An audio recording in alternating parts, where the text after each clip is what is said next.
Hi. మొట్టమొదటిసారిగా మన విజయవాడలో క్లాస్ రూమ్ ట్రైనింగ్ అండి. 1 డే క్లాస్ రూమ్ ఎన్విరాన్మెంట్‌లో ఆఫ్‌లైన్ వెబినార్ జరగబోతుంది. అండ్ ఇంట్రెస్ట్ ఉన్న పార్టిసిపెంట్స్ ఈ కింద స్క్రోల్ అవుతున్న నంబర్‌కి రింగ్ చేసుకొని సీట్ బుక్ చేసుకోండి. దీంట్లో ETFs, index funds and mutual funds మీద completely and hand holding experience మీకు ప్రొవైడ్ చేయబడుతుంది. దీని ద్వారా ఏంటంటే మనం అసెట్స్‌ని స్టాక్ మార్కెట్‌లో ఎలా మేనేజ్ చేసుకోవాలి, ఎలా గ్రో చేసుకోవాలి, ఎలా ప్రొటెక్ట్ చేసుకోవాలో అంటే ప్రాక్టికల్‌గా నేర్చుకుంటారు. అండ్ ఇప్పటి వరకు మనం ఆన్‌లైన్‌లోనే మీరు అటెండ్ అవుతున్నారు. ఇక నుంచి మీరు మన విజయవాడ సిటీలోనే అండ్ లైవ్‌లో క్లాస్ రూమ్ ఎన్విరాన్మెంట్‌లో నేర్చుకునే ఛాన్స్ దొరుకుతుంది. కాబట్టి ఇంట్రెస్ట్ ఉన్న పార్టిసిపెంట్స్ కింద స్క్రోల్ అవుతున్న నంబర్‌కి పింగ్ చేసి సీట్ రిజర్వ్ చేసుకోండి. Thank you.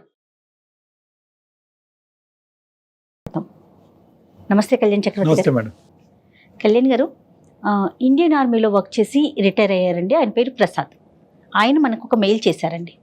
విషయం ఏంటంటే పాపకి పెళ్ళయింది, కానీ తను కాపురానికి వెళ్ళనంటోంది. సో దీనికి సంబంధించి ఒకసారి మాట్లాడించండి. అలాగే మేడం. అవసరమైతే కౌన్సిలింగ్ కూడా తీసుకొస్తాను నేను. ముందైతే మాట్లాడాలి అనేసి అంటున్నారు ఆయన. తప్పకుండా మరి నెంబర్ ఇచ్చారు, కాల్ చేస్తానండి. చేయండి మేడం.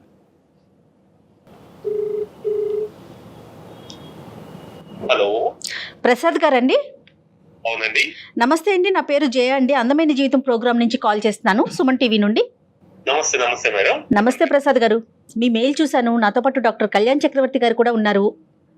మేడం ఒకసారి మాట్లాడతారా? షూర్ అండి. నమస్తే ప్రసాద్ గారు. నమస్తే అండి. ప్రసాద్ గారు, నాకు చాలా గౌరవం ఆర్మీ వాళ్ళంటే. అందులో మీరు కూడా ఎంతకాలం ఉన్నారు సార్ ఆర్మీలో మీరు?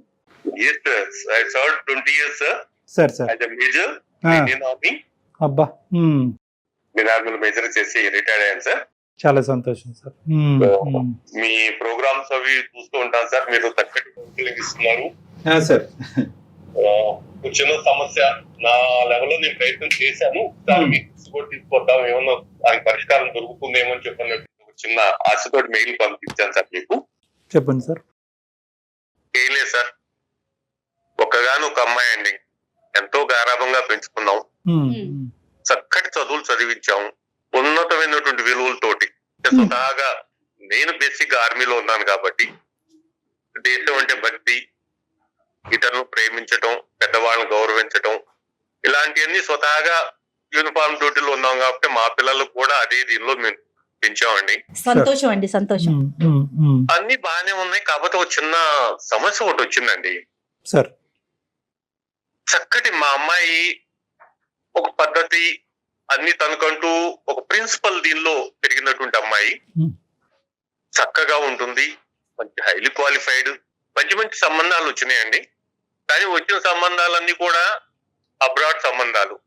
అబ్రాడ్ లో సెటిల్ అయినటువంటి వాళ్ళు లేదా అబ్రాడ్ లో సెటిల్ కావాలి అనుకున్నటువంటి వాళ్ళు, వాళ్ళ సంబంధాలు వచ్చినాయి. అంటే ప్రసాద్ గారు, ఇవాళ రేపు అబ్రాడ్ వెళ్లే సంఖ్య కూడా పెరిగిపోతా ఉంది కదండి. అన్ని కమ్యూనిటీస్ లో ప్రతి ఒక్కరు, ప్రతి ఫ్యామిలీ నుంచి ఒకరు ఇద్దరు అన్నట్లుగా మనం చూస్తానే ఉన్నాం ప్రెసెంట్ అయితే. మీరు చెప్పింది 100% కరెక్ట్ మేడం. కాకపోతే ఏంటంటే తను ముందు నుంచి ఈ దేశం వదిలిపెట్టి వెళ్ళను, ఓ సూపర్, మీతోటే ఉంటాను, ఎక్సలెంట్ అండి అన్నటువంటి తనకు అంత విపరీతమైనటువంటి పిచ్చండి. అంటే నా దేశం, నా వాళ్ళు, నా చుట్టూ ఉన్నటువంటి మనుషులు, నేను ఇక్కడే ఉండాలి, వీళ్ళ మధ్యలోనే పెరగాలి, వీళ్ళతోటే ఉండాలి. అంటే మీరు చిన్నప్పుడు స్కూల్లో ఉన్నప్పుడు కూడా అమ్మ దేశాన్ని ప్రేమించాలి, దేశాన్ని రక్షించాలి, దేశాన్ని కాపాడాలి, దేశాన్ని వదిలి వెళ్ళకూడదు అనే బీజం కూడా నాటుంటారేమో, బహుశా ఆ ఆలోచన ఏమో అంటున్నా. అది కూడా ఒక కారణం కావచ్చు అండి, కాదని చెప్పంటారు. కాకపోతే కొన్ని వైవాహిక జీవితంలో ఒక మంచి భర్త ఇది అన్నప్పుడు కొన్ని పరిస్థితులకు అనుకూలంగా మనం మలుచుకోవాల్సి వస్తుంది, మారవలసి వస్తుంది కూడా అన్నది అప్పట్లో అంత మేము గ్రహించలేకపోయాం. కాకపోతే ఏంటంటే ఒక మంచి సంబంధం చూసిన దానిలో ఇన్ని వచ్చినా కూడా చూసినటువంటి అబ్బాయి చక్కటి అబ్బాయి అండి, మంచి ఉద్యోగం చేస్తున్నారు, మంచి కుటుంబం, ఎలాంటి ప్రాబ్లం లేదు. అబ్బాయి కూడా ఇక్కడే ఉంటాడు. తనకు నచ్చినటువంటి అమ్మాయికి ఏవైతే ఆలోచనలు ఉన్నాయో, ఎలాంటి సిద్ధాంతాలు ఉన్నాయో, ఎలాంటి దీని మీద తను ఉండాలనుకుంటుందో అలాంటి వాటన్నిటికి అనుగుణంగానే తన అదృష్టం ఒక మంచి సంబంధం వచ్చింది. చక్కగా సంవత్సరం ఎంతో చూడముద్దటి జంట, ఎంతో చక్కగా వాళ్ళ ఇది లైఫ్ సాగుతూ పోయిందండి. అనుకోని రీత్యా అబ్బాయికి కంపెనీ ద్వారా వాళ్ళు ఏదైతే హెడ్ క్వార్టర్స్ ఉన్నాయో అబ్రాడ్ లో, అక్కడ వాళ్ళు అంటే అబ్బాయిలో ఉన్నటువంటి అంటే మా అల్లుడు గారిలో ఉన్నటువంటి స్కిల్స్ కానివ్వండి, తనలో ఉన్నటువంటి ఎఫిషియన్సీ కానివ్వండి, వాటిని చూసి బాబు మీ సర్వీస్ కూడా కొంత అక్కడ ఉంటుంది, కొన్ని రోజులు మీరు ఇల్లు రావాలి అని చెప్పడం, మేమందరం వాళ్ళ కుటుంబ సభ్యులు, మా కుటుంబ సభ్యులు, మా అమ్మాయితో కూడా కూర్చునేసి ఏంటమ్మా ఇలా ఉంది మరి ఎలా అని చెప్పంటే, ఏం లేదు కొన్ని రోజులు అంటున్నారు కదా ఇల్లు రానివ్వండి అని చెప్పని తను కూడా ఒప్పుకోవడం, ఇవన్నీ స్వతహాగా జరిగిపోయాయండి. పెళ్ళైన ఎన్ని రోజులకి ప్రసాద్ గారు? సంవత్సరం. పెళ్ళైన 1 సంవత్సరం తర్వాత అండి. పాప ఏమైనా ఉద్యోగం చేస్తోందండి ప్రసాద్ గారు? ఏం చేయటం లేదండి, ఓకే. చేయటం లేదు. తనంటే నా మీద అభిమానం, నా మీద ప్రేమ ఎక్కువ.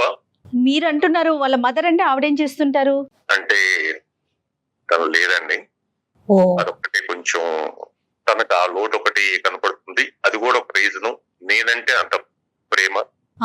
దాంతో పాటు సోషల్ వర్క్ అంటే ఈ ఊరు నాది, మిగతా వాళ్ళు నారు, మా వాళ్ళకి ఏ సమస్యలు ఉన్నా కూడా నేను అందుబాటులో ఉండాలి, నేను చేయాలి. మా వాళ్ళతో పాటు పక్క వాళ్ళకు కూడా సోషల్ వర్క్ లో చాలా చాలా చాలా యాక్టివ్ గా ఉంటున్నాను. మనం చాలా తక్కువ మంది పిల్లల్లో చూస్తామండి ఈ లక్షణాలన్నీ కూడా. చాలా వినటానికే చాలా బాగుంది మేడం.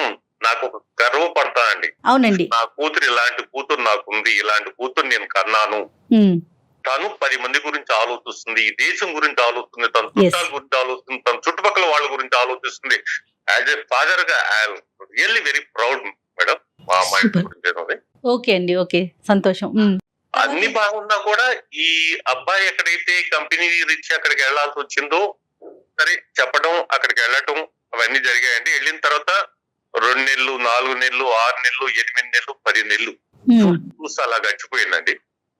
అబ్బాయి అక్కడికి వెళ్ళిన తర్వాత 2 నెలలు మళ్ళీ వస్తా అని చెప్పి అనుకున్న తర్వాత 2 నెలల తర్వాత ఫోన్ చేశారండి. ఫోన్ లో మాట్లాడుకుంటూ ఉంటామండి అప్పుడప్పుడు. ఫోన్ లో మాట్లాడుకుంటూ ఉండేటప్పుడు మామయ్య గారు ఇక్కడ బాగుందండి, ఇక్కడ నాకు స్టేటస్ బాగుంది, రెస్పెక్ట్ బాగుంది, అందరూ కూడా చక్కగా ఉంది అని చెప్పంటే ఓకే సంతోషపడ్డాం. అల్లుడికి ఒక మంచి రెస్పెక్ట్ దొరుకుతుందంటే ఏ మామ కూడా ఫీల్ గారండి, ఫీల్ అవుతారు కదా. తర్వాత ఒక 4 నెలల తర్వాత మళ్ళీ తర్వాత చిన్నగా ఒక వాయిస్ లో చిన్న తేడా.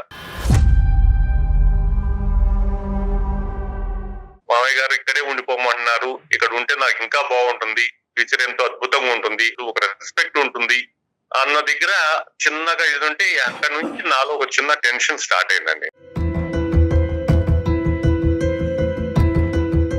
అమ్మాయితోటి మాట్లాడి, అమ్మ అల్లుడు రమ్మంటున్నారు అక్కడికి. నాన్నగారు మీకు చెప్పాను కదా నేను వెళ్ళను అని చెప్పనేసి ముందే దానికి తగ్గట్టుగానే కదా మన అబ్రాడ్ మ్యాచెస్ మనకు వద్దు, ఇండియా మ్యాచెస్ లో ఇక్కడ ఉన్నటువంటి వాళ్ళని చేసుకుందాము అని చెప్పి అంటేనే కదా మీరు చేశారు అని చెప్పని తన వెర్షన్ తను చెప్పింది. ఇవన్నీ ఉన్నాయి. కానీ ఎలా అంటే ఈ మధ్య మా అల్లుడు గారి దగ్గర నుంచి ఒక లెటర్ ఒకటి వచ్చిందండి. ఆ లెటర్ చూస్తే ఎలా ఉందంటే అదేదో ఒక విధంగా నాకు ఒక వార్నింగ్ లా నాకు అనిపించింది. మీరు అమ్మాయిని పంపిస్తారా లేకపోతే ఇంకోటి ఏమన్నా ఆలోచించాల్సి వస్తుందా అన్న దగ్గర ఒక తండ్రిగా నేను నిజంగా కంగారు పడిపోయాను. ఏమి చేయాలని చెప్పనేసి మా బంధుమిత్రులు వాళ్ళందరినీ కూడా కొంతమందిని తెలుసుకునేసి ఏంటి ఎలా అంటే వన్నకు పంపించండి అని చెప్పంటున్నారు. పంపిస్తే ఏముంది, ఈ రోజుల్లో పెద్దదేముంది, ఎందుకు మీరు బాబాయ్ భయపడుతున్నారు, మీరు పంపించవచ్చు కదా. అసలు ప్రతి పిల్లలు వెళ్తున్నారు, అబ్రాడ్ కి వెళ్తున్నారు, హ్యాపీగా ఉంటున్నారు, మీరెందుకు కొత్తగా ఆలోచిస్తున్నారంటే అది కాదురా, మా అమ్మాయి మెంటాలిటీ తెలుసు కదా, ముందు నుంచి తను ఇక్కడే ఉండాలి, ఇక్కడే మీ అందరితోటి కలిసి మెలిసి ఉండాలి, మీ అందరిని వదులుకోదు, పక్క వాళ్ళని ఎవరిని వదులుకోదు, నన్ను వదులుకోదు అని చెప్పనేసి. అట్లని భర్త మీద ప్రేమ లేదని కాదండి, భర్త అంటే తనకు ప్రాణం, భర్తను ఎంతో ఆప్యాయంగా చూసుకుంటుంది. సో ఈ విషయాలు డిస్కషన్ లోకి వచ్చిన తర్వాత కూడా వాళ్ళిద్దరు మళ్ళీ కమ్యూనికేషన్ నార్మల్ గానే ఉంది. కమ్యూనికేషన్ నార్మల్ గా, నేను అక్కడికైతే రాను, ఎంతకాలమైనా ఇలా మాట్లాడుకుందాం అనేటటువంటి మాట తీరు పాప అయితే కంటిన్యూ అవుతుంది. కానీ అల్లుడు గారు మాత్రం ఒక గీత గీశారు, అంటే ఇంకెంతకాలం ఇలా అని. అవును ప్రసాద్ గారు, మేడం పాప ఏమంటది ఫైనల్ గా? పాప ఒకటే అండి, నాన్నగారు నేను ఫస్ట్ నుంచి నా ఆలోచన విధానం ఏంటో తెలుసు, నా ప్రిన్సిపల్స్ ఏంటో మీకు తెలుసు, మీరు కూడా అంత చేసినటువంటి వాళ్ళు ఈ రోజు మీరు వెళ్ళండి అని మీరు ఎలా చెప్పగలుగుతున్నారు నాకు అర్థం కావట్లేదు. నాకేంటి, నాకు ఎంతమంది నాకు బంధువులు ఉన్నారు, ఎంత నాకు ఇది ఉంది, నేను పుట్టి పెరిగినటువంటిది, ఇక్కడ గాలి పీల్చాను, ఇక్కడ నీళ్లు తాగాను, ఇక్కడ భోజనం చేశాను, అలాంటిది ఇక్కడ వదిలిపెట్టేసి మీరు వెళ్ళండి అని చెప్పంటే మీరు ఎలా చెప్పగలుగుతున్నారు నాన్నగారు అని చెప్పంటే నేను కొంచెం ఆలోచనలో పడాల్సి వస్తుంది. ఈ రోజు పాపతో మీ అమ్మాయితో మాట్లాడినప్పుడు కూడా మనం చాలా జాగ్రత్తగా మాట్లాడాలి. నెంబర్ 1, ఆ అమ్మాయి యొక్క వాల్యూ సిస్టమ్ ని చిన్న చూపు చేసి తక్కువగా చూసి మాట్లాడేటటువంటి పరిస్థితి వస్తాయి కనుక ఈ రోజు కాదు కదా ఆ అమ్మాయి ఇంకా బిగిసిపోయి ఇంకా మొండిబారిపోతుంది. ఎందుకంటే కనుక ఒక మనిషి తీసుకునేటటువంటి నిర్ణయం వెనకాతలో ఒక బలమైన కారణం ఉన్నప్పుడు ఆ కారణం కరెక్ట్ కాదు అని చెప్పి అందులో ఇలాంటి కారణాలు తప్పనో లేదంటే ఒక బలహీనత కింద మనం చూపెట్టకూడదు. ఇప్పుడు అమ్మాయి పేరేంటన్నారు సార్? శ్రీవాణి అండి. శ్రీవాణి. ఇవ్వగలరా లేదంటే ఫోన్ ఒకసారి ఇస్తారండి తనకి? లేదంటే తెలుసండి, పక్కలో ఉంది. ఎక్కడుందండి? అరే పక్కన నాన్న, ఉంది. వాణి వచ్చామ్మా. ఫోన్ లో ఉన్నాను, కాఫీ తర్వాత మాట్లాడటం. ఈ అంటే మనకు ఉన్నటువంటి ఏదైతే చిన్న సమస్య ఉందో ఆ సమస్య గురించి నేను డాక్టర్ గారికి మెయిల్ చేశాను, మాట్లాడుతున్నారు. అందరికీ తెలియాలని కాదు, ఎలా ఉంటుందంటే ఒక సమస్య నాన్న, సమస్యను మనం ఏంటి ఎలా పరిష్కరించుకోవాలి, నీ జీవితం ఇంపార్టెంట్ ఉన్నారు. ఒకసారి మాట్లాడమ్మా. వాణి, గుడ్ మార్నింగ్ సార్. నమస్తే తల్లి. నమస్తే అమ్మ. నేను నా పేరు డాక్టర్ కళ్యాణ్ చక్రవర్తి అమ్మ. నేను సైకియాట్రిస్ట్ ప్లస్ ఏంటంటే రిలేషన్షిప్స్ అంటే ఇటువంటి సమస్యలు వచ్చినప్పుడు ఏదైనా ఫ్యామిలీ పరమైన ఇష్యూస్ మాట్లాడుతూ ఉంటాము. ఇదేది నిన్ను పబ్లిక్ చేయాలనే ఉద్దేశం ఏమీ కాదు, లేదంటే ఇది పబ్లిక్లో ఉంటేనే ఇష్యూ తేలుతుంది అనే ఉద్దేశం కాదు. కానీ ఈ వేదిక నాన్నగారు ఎంచుకున్నారు కాబట్టి దానికి న్యాయం చేయాలనే ఉద్దేశంతో నిన్ను పిలవమని చెప్పాము. నాతో పాటు అలా ఏం లేదు సార్, అంటే మా మధ్య డిస్కషన్ ఇలాగా రీచ్ చేశారని. అట్లా ఏం కాదమ్మా, అంటే ఒక నిర్ణయం తీసుకోలేక మా దాకా తీసుకొచ్చారు అని. నాన్నగారు చెప్పేది ఏంటంటేనమ్మా, ఇప్పుడు చాలా ఇబ్బందికరమైన పరిస్థితి, అటువైపు బలవంతంగా నీ పెళ్లి ఇంపార్టెంట్ కాబట్టి నువ్వు ఆ దేశం దాటి ఈ దేశం దాటి అక్కడికి వెళ్ళు అని చెప్పలేనటువంటి పరిస్థితి. అట్ ద సేమ్ టైం ఏంటంటే నీ విలువలకి వ్యతిరేకంగా, ఎందుకంటే నువ్వు సామాజిక అంశాల గురించి నాన్నగారు చెప్పారు. చాలా ఈ రోజుల్లో చాలా అరుదుగా చాలా రేర్గా చూసేటటువంటి ఒక సన్నివేశాన్ని నీ గురించి మాకు చెప్పడం జరిగింది నాన్నగారు. అంటే ఒక విలువలతో కూడినటువంటి ఒక ఆడపిల్ల, ఇంకో డిస్ట్రాక్షన్ లేనటువంటి ఒక ఆడపిల్ల ఈరోజు కేవలం దేశం గురించి అవనియండి, లేదంటే ప్రాంతం గురించి అవనియండి, లేదంటే కుటుంబ సభ్యుల గురించి అవనియండి, ఈ దేశాన్ని నమ్ముకుని ఇక్కడే పుట్టాను ఇక్కడే చచ్చిపోతాను అని నీ వయసులో అమ్మాయిలు చాలా అరుదుగా మాట్లాడుతూ ఉంటారమ్మా. ఎందుకంటే అవకాశం వస్తే వీసా ఎంత ఈజీగా వస్తుంది అనేటటువంటి ప్రపంచంలో మనం ఉన్నాం. దేశం దాటాలి అంటే కనుక పెళ్ళే చేసుకోవాలి. ఆ పెళ్ళి ఎలాంటిది, ఎవరు ఎక్కడి నుంచి వచ్చారో అనేది అనవసరం. మనకు వీసా స్టాంపింగ్ పడిపోతుంది ఈ మనిషిని పెళ్లి చేసుకుంటే, వెంటనే విమానం ఎక్కేయచ్చు, దేశం మారిపోవచ్చు అనేటటువంటి అమ్మాయిల మధ్యన నువ్వు పుట్టడం, నీలాంటి వ్యక్తిత్వం మేము మాట్లాడటం అన్నది కూడా మా అదృష్టం అమ్మా. నీ ఉద్దేశం ఏంటమ్మా, ఈ పరిస్థితుల్లో నీ ఆలోచన ఏంటో ఒకసారి చెప్పు. నాకైతే ఇది ఒక ప్రాబ్లం అనిపించట్లేదు సార్, ఎందుకంటే నేను ఆల్రెడీ చెప్పేశాను. మేము విడిపోలేదు, ఊరికే అక్కడ ఉన్నారు తను. మా ఇద్దరి మధ్య అండర్స్టాండింగ్ బానే ఉంది. కాకపోతే నా ప్రాబ్లం ఏంటంటే నేను ఇక్కడే పుట్టాను ఇక్కడే పెరిగాను. అమ్మమ్మలు, పిన్ని, బాబాయిలు వీళ్ళందరూ నేను లేకుండా ఉండలేరు. అఫ్ కోర్స్ వీళ్ళు నన్ను పంపాలని చూస్తున్నారు, కానీ నేను లేకుండా వీళ్ళు ఉండలేరు. ఇది ఎలా చేస్తున్నావు డాడీ నువ్వు అంటే? అసలు ఏదో మా మధ్య ప్రాబ్లం ఉన్నట్టు చెప్తావా ఏంటి? అలా కదమ్మా, వాళ్ళు చూస్తూ ఉండలేరు, ఉండలేకపోవచ్చు, వాళ్ళు కాదు. ఇప్పుడు నువ్వేంటి నీ జీవితం నీతో ఉన్నాను కదా, తను వస్తాను కదా. నాతో ఉండటం జీవితం కాదు కదా తల్లి. ఇప్పుడు నీకు భర్త ఉన్నాడు, నువ్వు అక్కడికి వెళ్ళాలి, నువ్వు సంతోషంగా ఉంటేనే కదా మేమందరం సంతోషంగా ఉండేది. నేను సంతోషంగానే ఉన్నాను. ఎలా ఎక్కడున్నావు సంతోషంగా? భర్తతో లేకుండా ఉండేటువంటి జీవితం సంతోషంగా ఉంటుందా? అరే అలా అని మిమ్మల్ని అందరిని వదిలిపెట్టిపోయి నేను సంతోషంగా ఉంటానా? మేము ఒక్కళ్ళది కాదురా. అందుకే అంటే ఏమనుకుంటున్నావా నువ్వు? పక్కనే ఉందనుకున్నావా? అమెరికా అంటే నీకు ఇష్టం లేదు, వెళ్ళటం ఇష్టం లేదు, నువ్వు చెప్పావు తల్లి, మాకంతా తెలుసు. కానీ ఇప్పుడు ఉద్యోగం ఇచ్చే అబ్బాయి అక్కడికి వెళ్లాల్సి వచ్చింది. చక్కటి అబ్బాయి, నీకు తెలుసు, నువ్వు ఇష్టపడి చేసుకున్నావు, ఎంతో చక్కగా పెళ్లి చేసావు. నువ్వు ఇష్టపడినట్టు సంబంధమే కదా, బలవంతంగా చేసింది కాదు కదా. సార్ నేను ఆల్రెడీ చెప్పాను సార్ డాడీకి, నేను పెళ్లి ఇష్యూ వచ్చినప్పుడే నేను మీతో ఎలా అయితే గడుపుతానో అలా మీలో ఒకరిగా ఉండే వాళ్ళే కావాలని పర్టికులర్ గా చెప్పాను. అదే జరిగింది. అమ్మా వాణి, ఒక్క నిమిషం, ఇక్కడ ఒక చిన్న తప్పిదం జరిగిందమ్మా. ఎప్పుడు కూడా బహుశా మీ కుటుంబంకి సంబంధించినటువంటి అంశమే కాదు, ఇలాంటి బేసిస్ మీద పెళ్లిళ్ళు చేసేటటువంటి అందరి తల్లిదండ్రులకి నేను చెప్పేది ఏంటంటే, ఈ మూవబుల్ అండ్ ఫ్లెక్సిబుల్ అనేటటువంటి ఈ కండిషన్స్ మీద బేస్ అయ్యి పెళ్లిళ్ళు చేయొద్దు. అంటే ఏంటంటే కంపల్సరీగా మా అబ్బాయి అమెరికా వెళ్తాడు అనే ఉద్దేశంతో పెళ్లి చేసినా తప్పే, ఎక్కడికి వెళ్ళడు ఇక్కడే నాటుకుపోతాడు అనేటటువంటి ఉద్దేశంతో చేసినా. ఎందుకంటే పరిస్థితులు బట్టి, ఆలోచనలు, అభిప్రాయాలు, అవకాశాలు బట్టి, ఆపర్చునిటీస్ బట్టి మారుతూ ఉంటాయి. ఈ విషయంలో కూడా జరిగింది. కాబట్టి నాకు కావాల్సింది ఏంటంటే వాణి, నువ్వేమన్నా ఇక్కడ ఇన్సల్ట్గా ఫీల్ అవుతున్నావా? అంటే చెప్పింది ఒకటి, జరిగింది ఒకటి, చేసింది ఒకటి అనే ఉద్దేశంతో నువ్వేమైనా ఇన్సల్ట్ ఫీల్ అవుతున్నావా? లేదా ఈ వాతావరణాన్ని నేను జీర్ణించుకున్నాను, ఈ వాతావరణాన్ని నాలో ప్రతి భాగంలోనూ నా శరీరంలో ఉంది కాబట్టి ఈ వాతావరణంలో పుట్టాను, ఈ వాతావరణంలో చనిపోవాలనేటటువంటి ఉద్దేశమా? లేదంటే ఏకాకిగా ఉన్నటువంటి నాన్ని విడిచి వెళ్ళలేకపోవటమా? బంధుప్రీతి అనేటటువంటి తెగదెంపులు చేసుకుని వెళ్ళలేకపోవటమా? ఏంటి నీ ఉద్దేశం? లేదంటే అమెరికా అనేటటువంటిది చాలా ఎన్నో సముద్రాలు దాటి ఉంది కాబట్టి అది నాకు సంబంధించినటువంటిది కాదు, ఆ ప్రాంతంలోనే, ఆ పాశ్చాత్య దేశంలో నేను ఉండలేనని ఉద్దేశమా? ఈ 4 అంశాల్లో ఏంటి, ఏ ఉద్దేశం వల్ల నువ్వు కాదు అని అనుకుంటున్నావు, అంటే వెళ్ళను అంటున్నావు? మీరు చెప్పిన అన్ని రీజన్స్ కరెక్టే, అన్నిట్లో పాయింట్ ఉంది. నేను ఇక్కడే పుట్టాను, ఇక్కడే పెరిగాను, వీళ్ళందరి మధ్యలో అల్లారు ముద్దుగా పెరిగాను. ఇప్పుడు అమెరికా లైఫ్ ఎలా ఉంటుందో నాకంటే తెలియకపోవచ్చు సార్, మీకు తెలిసే ఉంటుంది కదా, మెకానికల్ లైఫ్. నా వల్ల కాదు అది.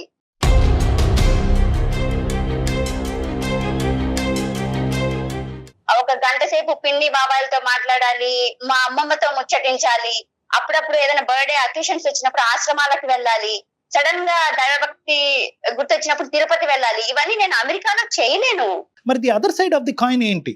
ఇప్పుడు దాన్ని ఎలా బ్యాలెన్స్ చేద్దాం అనుకుంటున్నావు? పెళ్లి అనేటటువంటి అంశాన్ని ఎలా బ్యాలెన్స్ చేస్తావు? నిన్ను నమ్ముకుని నీ జీవితంలో బ్లైండ్గా వచ్చినటువంటి ఒక అబ్బాయికి ఏమని చెప్దాం అనుకుంటున్నావు?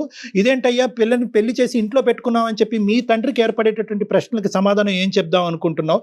ఏ బంధుమిత్రులతో అయితే కనుక ఇక్కడే ఉండిపోదాం అనుకుంటున్నారు, వాళ్ళు కూడా అమ్మ మా గురించి తర్వాత ఆలోచిద్ది కానీ ఇక్కడ కాకపోతే ఫోన్లో వీడియో కాల్లో మాట్లాడుకోవచ్చు, నువ్వు అక్కడికి వెళ్ళటమే ఇంపార్టెంట్ అనేటటువంటి వాళ్ళకి ఏమని చెప్దాం అనుకుంటున్నావు? ఆ అబ్బాయిని నీకు ఇచ్చి పెళ్లి చేసినటువంటి ఆ తల్లిదండ్రులకి ఏమని చెప్దాం అనుకుంటున్నాం, మీ అత్తమామలకి? నేను వీళ్ళందరికీ ప్రతిరోజు ఏదో ఒక రకంగా సమాధానం చెప్తున్నాను సార్. కాకపోతే మా మధ్య గొడవలు అవేం లేవు. పైగా నేను ముక్కుసూటిగా ఉండే మనిషిని చెప్పాను తనకి. ఇదేమి నేను ఇన్సల్ట్ ఫీల్ అవడానికి అదంతా కాదు సార్. నేను పర్టికులర్ గా చెప్పాను, నాకు ఇక్కడే ఉండాలి, సో మనందరం మన ఫ్యామిలీతోనే ఉండాలి అని. ఇప్పుడు తనకి సడన్ గా వచ్చిందని నేను సడన్ గా మారిపోలేను కదా. పెళ్లి కాకముందు పరిస్థితులు వేరు, పెళ్లి అయిపోయిన తర్వాత ఒక ఆడపిల్ల జీవితంలో జరిగే పరిస్థితులు వేరు కదా. ఇప్పుడు ఒక గంట తర్వాత ఏం జరుగుతుందో మనం చెప్పలేని పరిస్థితి. సో పెళ్లి కాకముందు తను ఇక్కడే ఉంటారని పెళ్లి చేసుకున్నారు, కానీ ఇది జీవితం కదా, తను వెళ్లాల్సి వచ్చింది. మరి పెళ్ళైన తర్వాత ఒక అమ్మాయి అబ్బాయి కలిసి కదా ఉండాలి పరిస్థితుల ప్రకారం. అయితే తను వెళ్లాల్సి వచ్చింది, సో వెళ్ళారు. నేను కావాలి అనుకున్నప్పుడు తను వస్తారు, వచ్చే వరకు నేను వెయిట్ చేస్తాను. అప్పుడు గ్యాప్ పెరిగిపోవట్లేదా? కేవలం నీ పాయింట్ ఆఫ్ వ్యూలో కాదు కదా, అక్కడ ఆ అబ్బాయి నిన్ను ఎంత కోరుకుంటున్నాడు, నీ అవసరం ఆ అబ్బాయికి ఎంత ఉంది, మానసికంగా శారీరక పరమైనటువంటి అంశాలను మనం పరిగణలోకి తీసుకుంటే కనుక ఆ అబ్బాయి ఎల్లకాలం నువ్వు అనుకున్నట్టే ఉంటాడా? మన ఇద్దరం పెళ్లి చేసుకున్నావు, నువ్వు అక్కడే ఉండు, నేను ఇక్కడే ఉన్నా, హాలిడేకి వచ్చినప్పుడు నువ్వు కలుసుకుందాం అనేటటువంటి అభిప్రాయంతో ఎల్లకాలం ఆ అబ్బాయి ఉండగలడా? నాన్నగారిని కూడా ప్రశ్నించడం మొదలైంది. ఏమిటండి ఎంతకాలం మీ అమ్మాయిని అక్కడ పెట్టుకుని ఉంచుకుంటారు, ఇంత ఇదే అయితే కనుక ఇంకెలా అనేది ప్రశ్న ఆల్రెడీ వచ్చింది. కాబట్టి ఇది ఎక్కువ కాలం ఇలా నాన్స్తూ అందరినీ ప్రతిరోజు ఫోన్ చేసి సాటిస్ఫై చేసేటటువంటి దానికి అవకాశం లేదు తల్లి. ఫోన్లో మాట్లాడకుండా అతను ప్రత్యేకంగా ఒక లెటర్ ద్వారా మీ నాన్నగారికి పంపించాడు అంటే కనుక లెటర్ ద్వారా లిఖితపూర్వకంగానే అతను అటువైపు నుంచి ఒక సమాధానం ఎక్స్పెక్ట్ చేస్తున్నాడు. ఇదేమన్నా వాళ్ళు ఒక ఆధారం కింద వాడుకుని రేపొద్దున ఇంకో స్టెప్ తీసుకోవడానికి అవకాశం ఉందేమో అన్నది కొద్దిగా నువ్వు ఆలోచించాలి. ఎందుకంటే ఇక్కడ నేను ఒకటి చెప్తున్నాను అని, కలిసి ప్రయాణం చేయకపోవటం వల్ల ఏమవుతుందంటే అక్కడ అసలు ఎలా ఉంది, ఆ వ్యక్తి ఎవరు, ఆ వాతావరణం ఏంటి, అమెరికా ఏంటి, ఆ దేశం ఏంటి అనేటటువంటిది నీకు ఇంకా పూర్తి స్థాయిలో అర్థం కావట్లేదు. అక్కడికి వెళ్ళిన తర్వాత అక్కడ నీకు నచ్చినటువంటి వాటికంటే నచ్చేటటువంటివే ఎక్కువ ఉంటాయేమో. ఆ ప్రయత్నం చేయకుండా ఇది నాకొద్దు, అది అవ్వదు, ఇది బాగుంది కాబట్టి ఇక్కడే ఉండిపోతాననేది, ఆ ప్రయత్నం అనేది లేకుండా మనం మాట్లాడటం కరెక్ట్ కాదు. నెంబర్ 1. నెంబర్ 2 ఏంటంటే ప్రతి సమస్యకి ఒక పరిష్కారం ఉంటుంది. ప్రతి వాతావరణంకి అడ్జస్ట్మెంట్ అండ్ అడాప్టబిలిటీ అనేటటువంటిది కూడా ఉంటుంది. ఇదంతా కొత్తగా ఉండేటటువంటి ప్రయాణం మొదలైంది కాబట్టి నువ్వు ఇలా మాట్లాడుతున్నావు. కానీ బహుశా అక్కడికి వెళ్ళిన తర్వాత నువ్వు అడాప్ట్ అవుతావు. అతను మీ ఇద్దరి మధ్యన బాండింగ్ పెరుగుతుంది. బహుశా ఇక్కడ లేవో అని అనుకున్నాను, ఇక్కడ కూడా ఉన్నాయి, ఇక్కడ ఏవో ఉండకూడదు అని ఉన్నాయి అని అనుకున్నాను, కానీ ఇక్కడ అవి లేవు అనేటటువంటి ఒక ఫ్లెక్సిబిలిటీ నీలో కూడా వచ్చేదానికి అవకాశం ఉంది.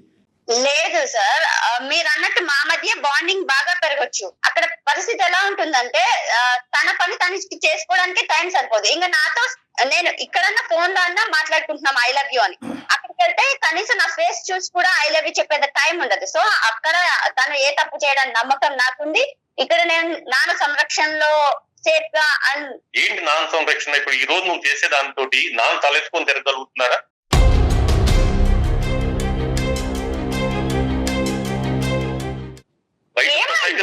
బయట సొసైటీలో ఏంటి వాళ్ళు ఏం మాట్లాడుకున్నారు? పెళ్ళయింది, కూతుర్ని ఇంట్లో పెట్టుకున్నాడు, సంసారానికి పంపించలేదు, రకరకాల సొసైటీలో ఉన్నాం. సొసైటీలో వాళ్ళు ఏం మాట్లాడుతున్నారో ఆలోచించొద్దా? మీరు చుట్టాలు బంధువులు ఇదేం చెప్పంటున్నారు, వీళ్ళు కాదు మీ తలకాయ ఎత్తుకొని తిరగాల. మీ తలకాయ ఎత్తుకొని తిరగాలంటే నువ్వు భర్తతోటి ఉంటేనే మేము కొంచెం విలువగా సొసైటీలో మాకు ఒక మర్యాద ఉంటుంది, మాకు ఒక గౌరవం ఉంటుంది, మమ్మల్ని రెస్పెక్ట్ అసలు పెళ్లి అనేది డెఫినేషన్ అది కదా. నువ్వు ఆ డెఫినేషన్ పక్కన పెట్టేసి ఈ రోజు కేవలం అమెరికా వెళ్ళిపోయాడు కాబట్టి అతను అక్కడ నేను ఇక్కడ అంటే కనుక రేపొద్దు నీ భర్త వచ్చి ఆ లెక్క నాకు కుదరదు నువ్వు వద్దు అంటే ఏమంటావు అమ్మా వాణి?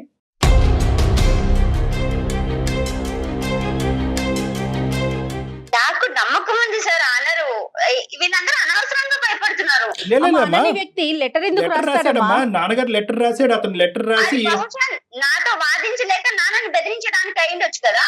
ఈ బెదిరింపు కాస్త తీవ్ర స్థాయిలోకి వెళ్తే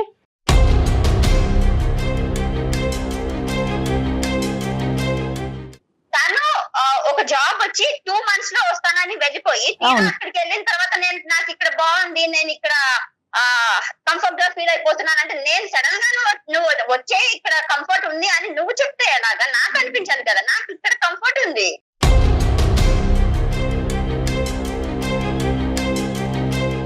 ప్రసాద్ గారు ఒక్క నిమిషం అండి, డాక్టర్ గారు మాట్లాడతారు. సమాజం అంటే ఏం డాడీ, నువ్వు సమాజం కోసం బ్రతుకుతున్నావా నా కోసం బ్రతుకుతున్నావా? సమాజం ఉన్నాము, సమాజం గురించి కూడా బతకాలి. బయటికి వెళ్ళినప్పుడు నలుగురు కూడా. సమాజంలో ఉన్నాం కాబట్టి మనకు ఒక గౌరవం ఉంటుంది. ఇప్పుడు నువ్వు చేసిన దాని పనితో నేను తలగా ఇచ్చుకోలేకపోతున్నాను నాన్న. ఎందుకు? కొంచెం ఆలోచించురా. నేనేమన్నా చాలా వదిలిపెట్టొచ్చా? ముద్దుగా పెంచి ఉంటారమ్మా. అది లాడు చాలా ఎక్కువ చేస్తుంది. సింగిల్ పేరెంట్ కదా డాక్టర్ గారు. ఎందుకంటే బయట ఉన్నాం మనం. డాడీ నేను ఒకటి అడుగుతాను, మన ఇల్లు ఉంది, ఈ ఇంటిని సడన్ గా ఖాళీ చేసి వెళ్ళిపోమంటే వెళ్ళిపోతావా నువ్వు? బాధే, కానీ కొన్ని పరిస్థితుల దృష్ట్యా తప్పదు తల్లి. కొంచెం ఎందుకు అంత బలవంతం? మా ఎందుకు? గురించి కూడా ఆలోచించరా, పెద్దవాళ్ళం నీ అయిపోయి. గురించి ఆలోచించాను కాబట్టి నేను వెళ్ళట్లేదు. ఇల్లు ఖాళీ చేయటం, మనుషుల దగ్గర అవటం, ఈ రెండు చాలా డిఫరెంట్ అమ్మా. ఇల్లు ఖాళీ చేయటం వస్తువులు వేరు, అనేది మనుషులు వేరు కదమ్మా. ఇది పరిస్థితులు బట్టి. ఇక్కడ ఇది ఒక పెళ్లి. నువ్వు ప్రధానమైనటువంటి కాన్సెప్ట్ నీకు అర్థం కావట్లేదు ఏంటంటే ఇది ఒక పెళ్లి అనేటటువంటిది ఎప్పుడైతే మనం ఒక తీసుకుంటామో ఆటోమేటిక్గా ఇది మనసులకు సంబంధించినటువంటి 2 కుటుంబాలకు సంబంధించినటువంటి ఒక అంశం కాబట్టి 2 కుటుంబాలకి ప్లస్ నీ వాల్యూ సిస్టమ్స్కి బ్యాలెన్స్ అయ్యేటటువంటి ఒక నిర్ణయం తీసుకోవాల్సినటువంటి అవసరం ఉంది. ఇది ప్రతిసారి రబ్బర్ బ్యాండ్ సాగదీసే కొద్దీ సాగదం ఎక్కడో చోట తెగుతుంది. ఇది తెగేటటువంటి పరిస్థితి రాలేదు కాబట్టి నువ్వు ఇంత ధైర్యంగా మాట్లాడుతున్నావు ఈ రోజు. సార్ జాబ్స్ అనేవి ఇండియాలో కూడా లేకపోలేదు సార్. మరి నిజంగా నన్ను అంత మిస్ అవుతుంటే Okay, వీళ్ళందరూ okay. నాకు చెప్పకుండా Yes. తనకి ఇప్పుడు అదే నాన్న, పాయింట్ ఇప్పుడు మీరు కూడా వెళ్ళొచ్చు కదా, 1 సంవత్సరం పాటు వెళ్ళి ఉండండి, చూడండి. ఇక్కడ ఏంటంటే మోసం జరిగింది, చెప్పింది ఒకటి చేసింది అనే కాన్సెప్ట్ నువ్వు తీయకపోతే కనుక మనం నెక్స్ట్ అడుగు వేయలేం. ఎందుకంటే కనుక ఇక్కడ ఇది పరిస్థితులు బట్టి అవకాశాలు వస్తున్నాయమ్మా. అతనికి ఒక మంచి అవకాశం వచ్చింది. ఈరోజు నీకే అమెరికాలో ఒక మంచి సామాజిక పరంగా ఒక సేవ చేయడానికి ఒక అద్భుతమైనటువంటి అవకాశం వస్తే కనుక ఎంతోమంది జీవితాలు కాపాడేటటువంటి ఒక ఎన్జిఓ వర్క్, ఒక సోషల్ వర్క్, నీకు నచ్చినటువంటి వర్క్ వస్తే కనుక ఖచ్చితంగా నువ్వు కూడా వెళ్తావు అన్నది నా అభిప్రాయం. ఎందుకంటే అవకాశం బట్టి పరిస్థితులు మారుతాయి, అది కూడా నువ్వు అర్థం చేసుకోవాలి. లేదు సార్. ఫర్ ఎగ్జాంపుల్ ఇప్పుడు ఎక్కడికైనా వెళ్తుంటాం సార్, మనము నీతి వాక్యాలు చెప్తాం. అంతెందుకు ఆశ్రమానికి వెళ్ళినప్పుడు మీరు పెద్దయ్యాక ఇలా చూసుకోవాలి, పేరెంట్స్ ని అలా చూసుకోవాలి, మన అన్న వాటిని వదిలి వెళ్ళకూడదని చెప్పి నేనే వెళ్తే రేపు వాళ్ళు క్వశ్చన్ చేస్తే నేను ఏం చెప్పాలి సార్? ఇన్ని బలమైన కారణాలు చెప్తున్నారు కదా, ఇవి కాకుండా ఇంకా ఏమన్నా రీజన్స్ ఉన్నాయా? రీజన్స్ అంటే ఉంటారు మేడం, అన్ని చెప్పలేం కదా. ఇప్పుడు కారణాలంటే చెప్పాలి కదమ్మా. ఇప్పుడు అందరూ ఏమనుకుంటున్నారు, ఏమీ లేదు ఆ అమ్మాయికి పెళ్ళే ఇష్టం లేదు, లేదంటే దేశం మీద ప్రేమ కదా, అసలు పెళ్ళి అనేటటువంటి సబ్జెక్ట్ లేదు, వాళ్ళ నాన్నగారు ఏదో మభ్యపెట్టి మాయ చేసి బలవంతంగా పెళ్లి చేశారనే కాన్సెప్ట్ కూడా వస్తుంది ఈరోజు రకరకాలుగా. నువ్వు కారణాన్ని నువ్వు బలంగా చెప్పగలగాలి. ఏ కారణం? నేను ఇందాక 4 కారణాలు చెప్పాను, అది కానటువంటి కారణం ఇంకేమన్నా ఉందా, లేదంటే ఆ 4 ఒక బలమైన కారణం ఉందా? అదేం లేదు సార్. కాకపోతే నేను పర్టికులర్ గా మ్యారేజ్ ఇండియాలోనే కావాలనడానికి కారణము నాకు అమ్మ లేరు. ఓకే. అమ్మ ఎక్స్పైర్ అయిన తర్వాత నాన్నగారే మళ్ళీ పెళ్లి చేసుకోవచ్చు. ఆయన ఎందుకు చేసుకోలేదు? నాకు వచ్చాయి కదా.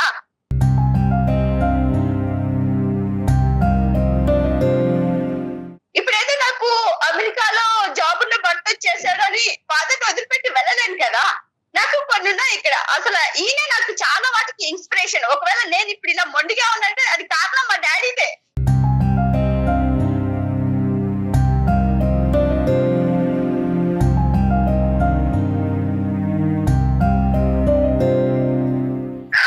అదే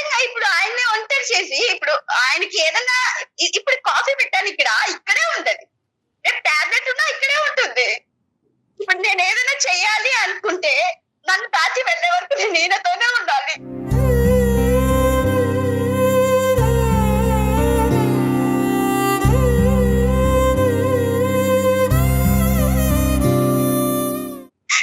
అది ఒక ముఖ్య కారణం. పైగా నాకు ఇక్కడ కొన్ని ఇన్స్టిట్యూట్స్ ఉన్నాయి. ఎంతో మంది అనాథలను చేసిపోతుంటే అది తప్పు అని చెప్పే ఇన్స్టిట్యూట్స్ ఉన్నాయి. ఇప్పుడు అది కాదని నేను వెళ్ళలేను కదా.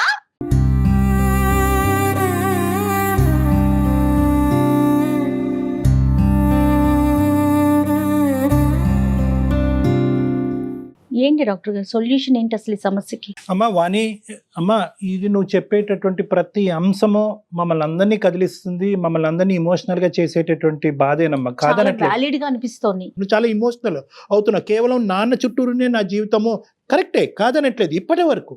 కానీ ఇప్పటి నుంచి ఏంటంటే నాన్న చుట్టూరు నా జీవితం, ప్యారలల్గా భర్త చుట్టూరు కూడా నా జీవితం అనే విధంగా ఉంటేనే నువ్వు హ్యాపీ, నాన్న హ్యాపీ, అటువైపు ఉండేటటువంటి ఆ కుటుంబం, నీ భర్త కూడా హ్యాపీ.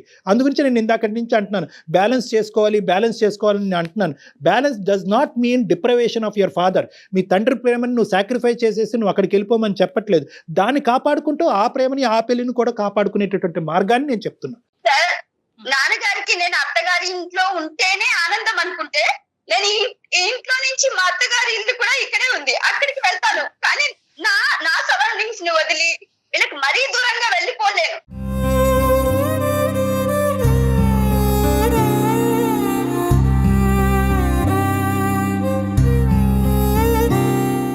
అత్తగారి ఇంటికి వెళ్ళటం గురించి పెళ్లి చేసుకోలేదు, భర్త గారి ఇంటికి వెళ్ళటం గురించి భర్త పెళ్లి దగ్గరికి చేసుకోలేదు. కదమ్మా నువ్వు సో ఇక్కడ వెళ్ళాల్సింది. ఏంటంటే భర్త అనేది నేను కావాలనుకున్న భర్త నాతో ఉండాలి కదా. అక్కడేదో దానికి ఒక అవకాశం ఇవ్వు వాణి.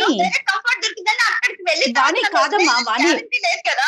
వాణి మీ సైడ్ నుంచి ఆలోచిస్తున్నారు వాణి. ఇప్పుడు తనకు అక్కడ అవకాశం వచ్చింది, ఒక ఉద్యోగం చేసుకుంటున్నారు, మీరు వెళ్ళండి, ఒక 6 నెలలు, 1 సంవత్సరం పాటు ఉండండి. తనకు కూడా ఒక సాటిస్ఫాక్షన్ ఉంటది కదా, నా భార్య వచ్చిందని. ఇప్పుడు ఎలా అవుతుందంటే వాణి, ఇప్పుడు వరకు మీ ఇద్దరి మధ్యన ప్రయాణం చాలా సాఫీగా స్మూత్ గా నడిచింది.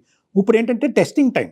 ఇప్పుడు వరకు మీ ఇద్దరు ప్రేమను ప్రూవ్ చేసుకోవటం వేరు, ఇప్పుడు ఈ టెస్టింగ్ టైంలో మీ ప్రేమను ప్రూవ్ చేసుకోవటం. ఆ అబ్బాయి అక్కడ వెయిట్ చేస్తున్నాడు, లెటర్ రాశాడు, నేను ఉండలేకపోతున్నాడు అన్నది, వస్తుందా రాదా అని అంటున్నాడు, ఈ పెళ్లి ఫ్యూచర్ ఏంటి. సో ఇప్పుడు ఏంటంటే ఇప్పుడు నువ్వు ఇంకా ఇది కొద్దిగా కాస్త ఇంకొద్ది సాగదీస్తే కనుక, ఇప్పుడు వరకు మేము ఇంత ప్రేమ అభిమానాలతో ఉంటున్నాం అనేటటువంటి అంశం రేపొద్దున సన్నగిలుతుందేమో అన్నది నా అభిప్రాయం. సో ఏంటంటే ఇక్కడ ఎక్కువ టైం వేస్ట్ చేయడానికి లేదు. ఈ టైంలోనే నా తండ్రి మీద నాకు ఇంత ప్రేమ అభిమానం ఉన్నా కూడా, భర్త ఈ కుటుంబ వ్యవస్థ మీద లేదంటే పెళ్లి మీద నాకు ఇంత గౌరవం ఉంది కాబట్టి నేను మీ దగ్గరికి వచ్చాను అంటే కనుక అతనికి నీ మీద, అతనిలో మార్పు రావచ్చు, అతనికి నీ మీద రిగార్డ్ పెరగవచ్చు. అరే తండ్రి మీద ఉండేటటువంటి ప్రేమను కూడా ఆ అమ్మాయి అక్కడ వదిలేసి నా దగ్గరికి వచ్చిందంటే రేపొద్దున తనకు అవసరమైనప్పుడల్లా తండ్రి దగ్గర పంపించవలసిన బాధ్యత నా మీద ఉంది అనే ఆలోచన అతనికి రావచ్చు. కేవలం ఒక పెళ్లిలో నేను ఇక్కడే ఉద్యోగం చేసుకుంటాననే ఒక అబ్బాయి ఇచ్చేటటువంటి ఒక మాట బట్టి నెక్స్ట్ 60-70 ఇయర్స్ వరకు నేను నా భర్తతో పాటే, భర్త ఎక్కడ ఉంటాడు తండ్రి కూడా ఉంటాడు, తండ్రి ఎక్కడ ఉంటే భర్త ఎక్కడ ఉంటాడు అని కన్ఫర్మేషన్ ఎలా తీసుకుంటాం మనం? అసలు తీసుకోలేని విషయం కదా. అలా ఎవరు ప్రామిస్ చేయకూడదు. ఆ కండిషన్స్ మీద మ్యారేజెస్ అసలు జరగవు. కానీ వాణి ఇక్కడ ఒక్కటి నేను చెప్తానమ్మా, బహుశా ప్రసాద్ గారు ఉన్నారా మీరు లైన్ లో? ఇక్కడ మరీ విపరీతంగా వాణి యొక్క మనసును నొప్పించడం కూడా కరెక్ట్ కాదు. ఎందుకంటే ఈ రోజు కేవలం ఈ అమ్మాయి అక్కడికి వెళ్ళటం ఒకటే ఇంపార్టెంట్ కాదు, మనసు పూర్తిగా ఆ అబ్బాయితో పాటు కాపురం చేసి అక్కడ ఉండటం అనేది ఇంపార్టెంట్. ఇక్కడ ఈ రోజు మనం మభ్యపెట్టి మాయ చేసి బలవంతంగా కౌన్సిల్ చేసి అమ్మ నువ్వు అక్కడికి వెళ్ళాలి అంటే కనుక 10 రోజులు అక్కడ ఉంటుంది, 11వ రోజు ఇక్కడికి వచ్చేస్తుంది. మీ అల్లుడి గారిది పెద్ద మనసు అని 1-10 సార్లు మనం మాట్లాడుకున్నాం కాబట్టి ఈ రోజు మీరు అక్కడికి వెళ్ళి ఉండటం, ఒక అవకాశం ఉంటే కనుక డిపెండెంట్ వీసా లాంటిది ఏమన్నా ట్రై చేసుకుని, ఈ రోజు అంటే ఈ రోజు కాదు, వాణి వెళ్ళినటువంటి కొన్ని రోజులకు కొన్ని నెలల వ్యవధికో వాళ్ళిద్దరూ అక్కడ అడ్జస్ట్ అయ్యి ఒక ట్యూనింగ్ అనేది వాళ్ళిద్దరి మధ్యన ఏర్పడిన తర్వాత ఒకప్పుడు మీకు అవకాశం ఉంటే కనుక వీసా పరంగా అది ఫీజిబుల్ అవుతే కనుక మీరు అక్కడికి వెళ్ళి ఉండటం, అక్కడ మీరు కొంతకాలం వాణి అడ్జస్ట్ అయ్యేంత వరకు ఉండటం, లేదంటే మీకు అక్కడ ఏదైనా అదృష్టం కొద్ది ఏదైనా ఉద్యోగ అవకాశం లేదంటే బిజినెస్ అవకాశం వస్తే కనుక అది కంటిన్యూ చేస్తే కనుక బహుశా అది ఒక వాణికి ఒక వెసులుబాటుగా ఉంటుందేమో, ఇది ఒక మధ్యస్థ ఒక డెసిషన్ మనం తీసుకొచ్చేమో నాకు అనిపించింది. నువ్వు పర్మనెంట్గా అక్కడే ఉండిపో అనట్లేదమ్మా, కొన్ని రోజులు ఉండు, అప్పుడు అతని మనసులో మార్పు రావచ్చు, లేదా నీకే మార్పు రావచ్చు. ఇక్కడ నువ్వు చేసుకున్నటువంటి పెట్టి పుట్టింది నీ అదృష్టం ఏంటంటే అన్ని విధాలుగా ఫ్లెక్స్, కేవలం అమెరికా రావాలి అనే ఒకే మాట తప్ప మిగతా అన్ని విషయాల్లోని నిన్ను అల్లారు ముద్దుగా నీ పుట్టిల్లు ఎలాగో అలాగే మెట్టిల్లు కూడా అలాగే ఉంది అని చూసుకునేటటువంటి ఒక కుటుంబం చాలా మంది ఆడపిల్లలకి ఈరోజు అరుదుగా దొరుకుతుంది. అది నీకు దొరకటం అదృష్టం, దాన్ని ఎక్కువగా పరీక్షించద్దు అని చెప్పి నేను నీకు చెప్తున్నాను. రైట్, అవును. అదే సార్ నేను చెప్పేది, అన్నిట్లో ఇంత ఫ్లెక్సిబిలిటీ ఉన్నది, ఇదొక్కటే ఇలా చేస్తున్నారు. కాకపోతే నాన్న అన్నారు ఏదో నన్ను పంపించడం కోసం అంటున్నారు కానీ ఆయన రారు. లేదమ్మా, నాన్నగారితో నేను మాట్లాడతాను, మళ్ళీ ఇంకొక అవకాశం తీసుకువచ్చి నాన్నగారు నా క్లినిక్ ప్రత్యేకంగా నేను పిలిపించుకుని నాన్నగారితో నేను మాట్లాడతాను, నీతో కూడా నేను మాట్లాడతాను. అన్ని దారులు తెరుచుకునే ఉన్నాయి, అన్ని అవకాశాలు ఓపెన్ గానే ఉన్నాయి. నీ జీవితం ఇక్కడ ఎలా ఉందో నా అభిప్రాయం ప్రకారం అక్కడ కూడా అలాగే ఉంటుంది. It's only matter of few weeks or months. వీలైనంత తొందరగా అక్కడ ప్రయాణం అమ్మా, ఇది నా రిక్వెస్ట్. ఓకే సార్, ఆలోచిస్తాను. బట్ నాకు కూడా ఇక్కడ కొన్ని చూసుకోవాల్సిన ఉన్నాయి. నాన్నగారు అన్నారు కదా తనకి వీసా గానీ వచ్చిన తర్వాత అని, అంతలోపు నేను కూడా ఈ కమిట్మెంట్స్ అన్ని ఎవరికైనా అప్పచెప్పి. ఏ మాత్రం డిలే చేయకుండా ఎందుకు డాక్టర్ గారు ఇన్నిసార్లు చెప్తున్నారో ఒకసారి ఆలోచించండి వాణి. ఓకే అండి, okay madam. Right. Thank you so much Prasad గారు. ప్రసాద్ గారు, nice talking to you sir. చాలా సంతోషం. కొంచెం వెయిట్ చేసి తీసుకురావా? ఓకే ప్రసాద్ గారు. ప్రసాద్ గారు థ్యాంక్ యూ అండి, thank you so much. Thank you very much sir. Thank you very much sir. అవసరమైతే ఒకసారి పర్సనల్ గా కలిసే ప్రయత్నం చేయండి. రైట్ అండి, తప్పనిసరిగా అండి. రైట్ ప్రసాద్ గారు. Thank you very much sir. Thank you, నమస్తే. రైట్ రైట్ అండి, థ్యాంక్ యూ అండి, థ్యాంక్ యూ నమస్తే. జగన్, నమస్తే.